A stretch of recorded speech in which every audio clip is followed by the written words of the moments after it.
of the Easter Egg Farm. Pauline lived in Mrs. Pennywort's hen house with 4 other hens. Each day, Mrs. Pennywort collected the eggs. "Only 4 eggs again today?" she asked. "Somebody isn't doing her job. Are you all trying?" The hens clucked. "Well, try harder. I want 5 eggs tomorrow. Concentrate." Pauline was embarrassed. She was the one not laying an egg. Every time she tried, the other hens squabbled. Pauline couldn't concentrate in all the confusion. "Pauline is lazy," one hen clucked. "I'm not lazy," Pauline said. "I'm just different." She turned her back on the others and concentrated very hard. Finally, a wonderful thing happened. Pauline stepped back to look at the egg in her nest. It wasn't like the other eggs, but Pauline thought it was beautiful. "Get a load of this," another hen cackled. "Pauline just laid the world's ugliest egg." "It's not ugly," Pauline said. "It's just different." But Pauline began to feel ashamed of her egg. She nudged it under her straw with her beak. The harder Pauline tried to lay a normal egg, the stranger her eggs got. She hid each one of them, but not before the other hens had seen them and made fun of her. When Pauline couldn't stand the teasing any longer, she made herself a nest outdoors. She stared at the sky, concentrating very hard. This time, her egg came out blue with clouds. But before Pauline could hide the egg, someone saw it. Mrs. Pennywort. "Pauline, what a lovely egg," she said, holding it up in the sunshine. "This is too unusual to crack open for my breakfast. I'll put it on my windowsill where everyone can enjoy it." The next day, Pauline laid an egg that was even more unusual. Mrs. Pennywort was delighted. "Can you make more eggs like this?" Then Mrs. Pennywort noticed the ladybug on a blade of grass right in front of Pauline. "Hey, I get it. The egg comes out looking like whatever you see, right?" Pauline blinked.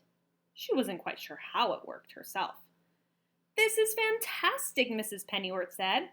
"Come into the house with me. We'll see what kinds of eggs you lay there." Pauline loved being inside. There were lots of pretty things to look at. In her new surroundings, Pauline became quite creative. Soon, her unusual eggs lined the windowsills of Mrs. Pennywort's house. One day, a lady appeared at the window. "Are these lovely Easter eggs for sale? I need one for every child in town. They're for the annual Easter egg hunt." "No problem. We can lay that many eggs, can't we, Pauline?" "We?" thought Pauline. She'd never seen Mrs. Pennywort lay an egg, so she knew it was up to her. Laying eggs for the Easter egg hunt would be an honor. She clucked happily. "Come back for your eggs the night before Easter," said Mrs. Pennywort. Pauline was excited. She started laying 2 eggs a day, then 3, then 4. Mrs. Pennywort began taking Pauline on field trips for inspiration. The first week, they went to an art museum. The second week, they went to the ballet. Pauline was so thrilled by the music and dancing, she laid more eggs than ever when they got home. Finally, it was the day before Easter. "The egg lady will be here tonight," said Mrs. Pennywort. "I'd better start packing up the eggs." She lifted an egg from the windowsill. Uh-oh, there's a crack in the shell. Mrs. Pennywort ran to the window. "Pauline, some of the eggs are hatching. We shouldn't have left them in the sunshine."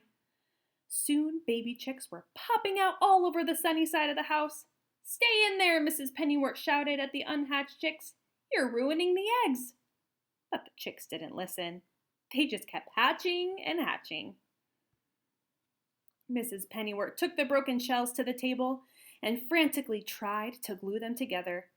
"It's no use. I was never good at craft projects." Just then, there was a knock on the door. "Yoo-hoo!" called the egg lady.